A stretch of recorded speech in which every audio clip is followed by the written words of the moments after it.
m'appelle Jean-Marc Delannoy, je suis membre du collectif Metal UHAUT, qui est un collectif d'artistes lillois.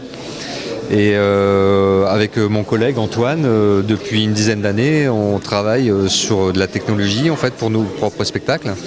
Et on a mis au point ce système qu'on appelle le système Fraise, qui est un environnement contrôlé par Pure Data qui permet de régler des séquences, actionner des moteurs, recevoir des informations, tout ça centralisé sur le même ordinateur. Voilà. Très bien. Et en discutant avec vous, j'ai pu comprendre que vous vous estimez plus comme étant un artiste. Pourquoi qu'est-ce que vous trouvez d'artistique en fait dans l'électronique ? C'est l'usage qu'on en fait. En fait, moi je suis artiste, mais je ne suis pas artiste de formation. De formation, je suis plutôt un technicien. Et au fur et à mesure de ma vie, j'ai commencé à avoir une pratique artistique bien précise. Et cette pratique artistique, elle nécessitait la maîtrise d'une technologie. Donc cette technologie avait deux solutions. Soit je l'achetais, des objets manufacturés, mais comme j'avais un peu de compétences, je les ai produits moi-même. Voilà. Et donc ça m'intéresse tout autant en fait, de créer une carte électronique parce que je vais l'utiliser dans un spectacle ou dans une installation comme ça et que ça a coûté rien, que c'est moi qui l'ai fait, que je maîtrise complètement le système.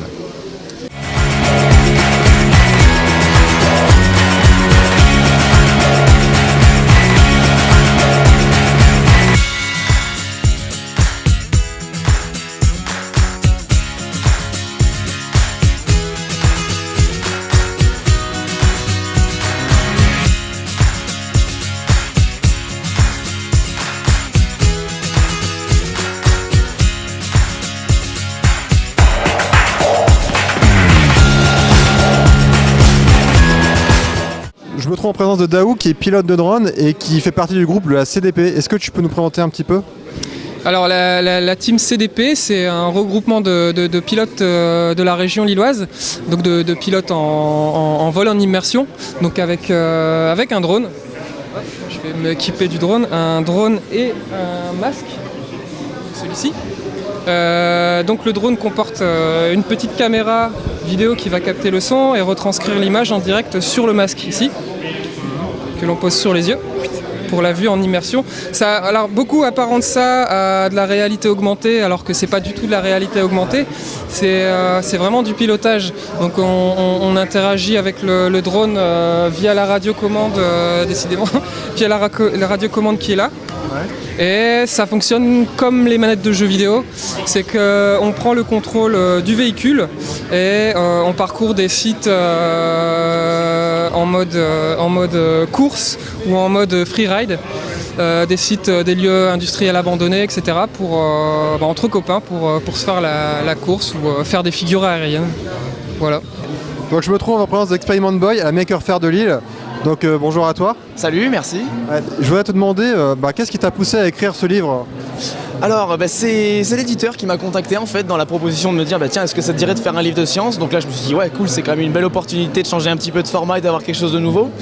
Et donc pendant pas mal de temps, pendant des semaines, on s'est dit qu'est-ce qu'on va faire ? Est-ce qu'on fait un livre de science un petit peu avec des expériences à faire à la maison, un peu comme on en voit tout le temps ? Ou est-ce que j'essaie de garder un petit peu l'esprit de ma chaîne ? Et au final on s'est dit on va mélanger un petit peu des choses que j'ai déjà faites mais que des gens pourront quand même découvrir.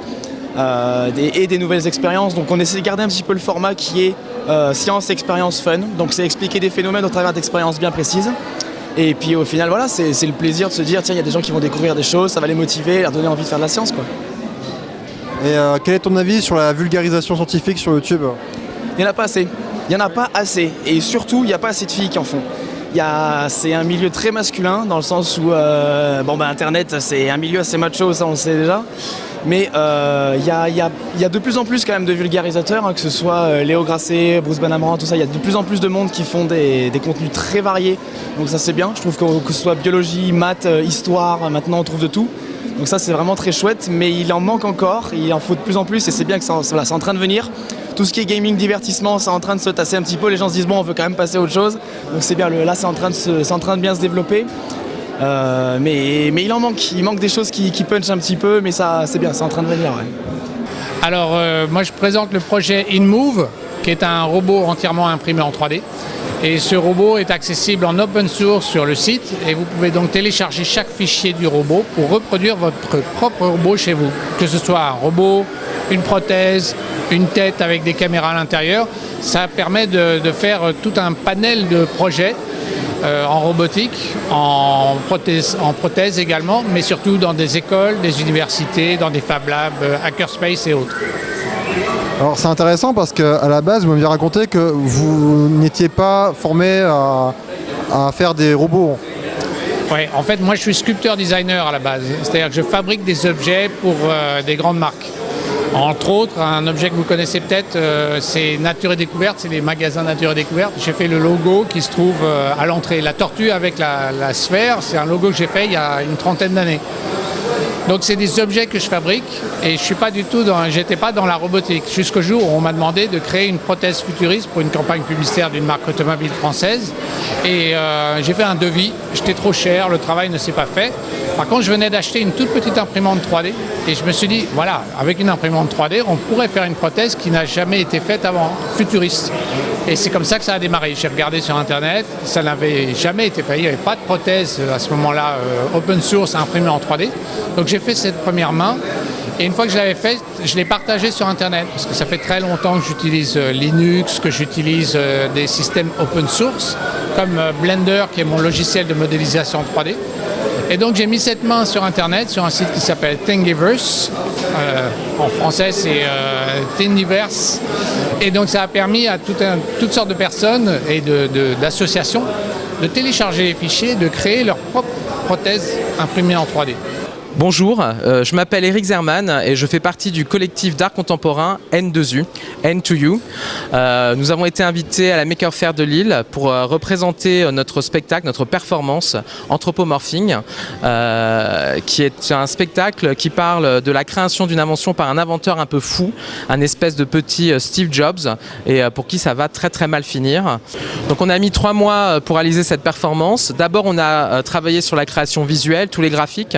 Ensuite, on a écrit l'histoire, on avait le thème. Après, on a rajouté la musique qu'on a composée nous-mêmes. Et ensuite, on a été dans une salle de répétition pendant 2 semaines et on a essayé de coordonner en fait les mouvements et la vidéo. L'idée, c'est que ça paraisse magique et qu'à chaque fois qu'un geste qui est fait, il doit se passer quelque chose sur l'écran. Voilà. On a voulu aussi que ça puisse parler à des petits-enfants parce que c'est très visuel, mais en même temps aussi à des adultes parce que ça aborde le thème de la technologie et les dérives qu'elles peuvent amener.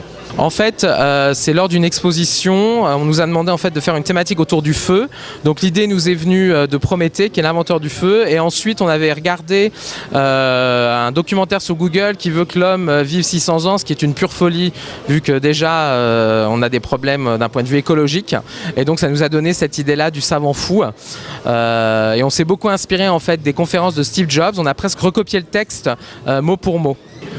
Donc on est ravis en fait d'être à la Maker Faire, ravis d'être à la Maker Faire de Lille, ravis d'être au Tripostal, parce que c'est des endroits qu'on adore. Et aujourd'hui on a une très bonne nouvelle, puisque nous avons gagné un ruban, le Maker Merit pour Lille. On vient de l'avoir alors que la foire vient à peine de commencer. Donc sur notre site internet n2uart.com, vous retrouverez les prochaines dates de nos performances. Merci beaucoup.